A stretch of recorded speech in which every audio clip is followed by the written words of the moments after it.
The verse of the day. The one who is unreliable friend soon comes to ruin, but a friend who stick closer more than a brother. This verse is, it says here that to have a lasting friendship, one must be approachable, kind, and loyal.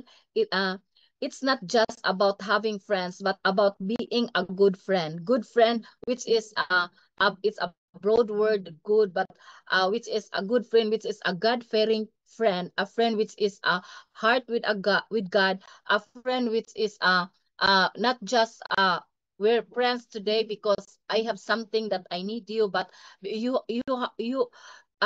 either through thick and thin you are still with that person because you love them as God loves you. Then it says here, oh, if someone finds themselves isolated, this could be a call of examine how they are treated others. So friendship required investment.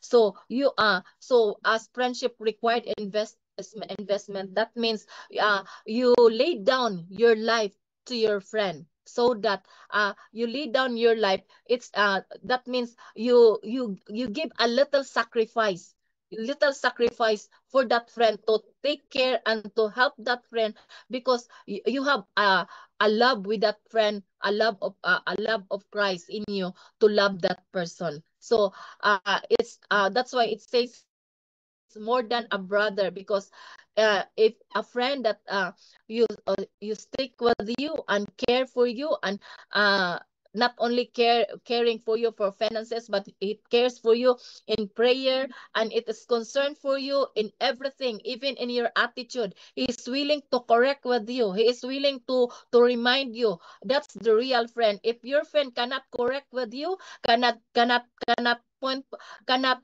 inform you that you are wrong, that's not a real friend. A real friend, whether you are good or something, you are something you need to be corrected, and he can correct you. That's a real friend.